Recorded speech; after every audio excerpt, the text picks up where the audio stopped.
Breaking news tonight, a jury just convicted the leader of the far-right militia group, the Oath Keepers, of the most serious charge to date in connection with the January 6th attack on the Capitol. Seditious conspiracy. That means the jury believed that they were involved in a violent effort to try and overthrow the government.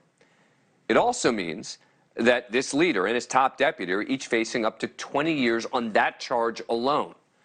Oath Keepers Stewart Rhodes and Kelly Meggs were found guilty of leading a violent plot to prevent President Biden from taking office after the 2020 election in order to try to keep Donald Trump in power.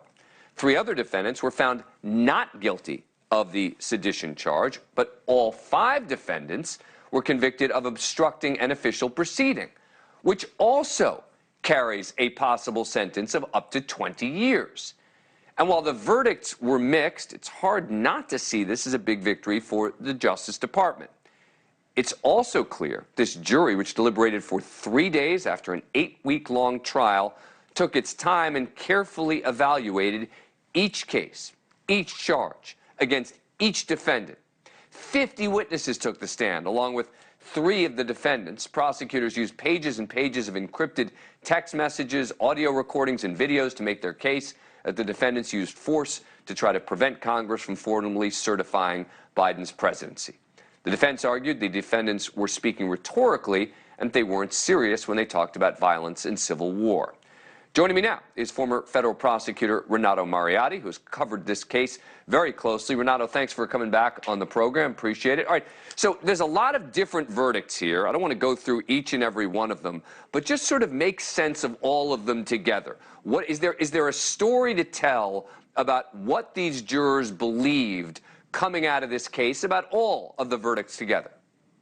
Yeah, one thing that's absolutely clear, Dan, is that the jurors took very seriously the conspiracy to attack the Capitol and to try to prevent the peaceful transfer of power. I think there's no question that the guilty verdict as a seditious conspiracy is a pretty big one. And you know, Dan, I'm a pretty cautious person and when it comes to legal analysis. And if you told me a couple years ago that the Justice Department was going to obtain guilty verdicts for seditious conspiracy regarding a planned attack on the Capitol, I would be very surprised. I would have said that I thought that was unlikely. They accomplished it.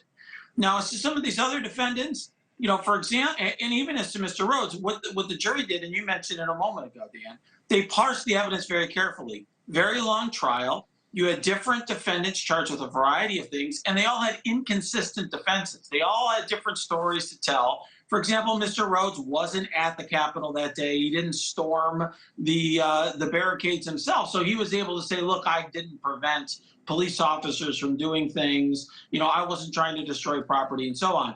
Others were saying, look, I wasn't involved in planning for violence, and so therefore I wasn't involved in seditious conspiracy. But of course, as you pointed out, the jury found that all of these individuals are trying to obstruct an official proceeding. So I view this as a complete win for the Justice Department. Practically speaking, under the federal sentencing guidelines, the way this is going to work is the judge is going to consider everything these people did when rendering a sentence. And I think, you know, the Justice Department got a felony conviction on all of them. So how did they get the conviction then on Stewart Rhodes? As you point out, he wasn't even there at the time. Was it based on text messages? What do you think was the key element that led the jurors to say, yeah, we got enough to convict of this very serious charge of trying to overthrow the government? Very, very bad communications. A lot of them over signal, where people think that if they have encrypted communications that the Justice Department can never see them. That obviously was not the case here. And I really think, Dan, some of the communications that were very troubling for Rhodes were the ones talking about weapons and stockpiling weapons. I mean, what do you need weapons for? If you're going to the Capitol, I mean, I visited the Capitol before. I didn't bring assault weapons with me. If you're bringing, you know, if you are saying that you need assault weapons to go to the Capitol, you're getting this together, and then there happens to be a violent attack at the Capitol, very difficult for jurors to find that that's a coincidence. And 3 of the defendants took the witness stand here? Yeah, crazy, actually. I think for these folks, a lot of them really would have been better off pleading guilty. I think it's easy to say in retrospect, but even, you know, beforehand, I mean, I think you have to wonder for Mr. Rhodes, for example, you know, if I was his attorney, I would have said, look, plead guilty to one of these lesser conspiracies and dare him to take you to trial just on seditious conspiracy. Thank you for watching. Go to newsnationnow.com to find NewsNation on your cable provider. And don't forget to click the red subscribe button below to get more of NewsNation's fact-driven, unbiased coverage.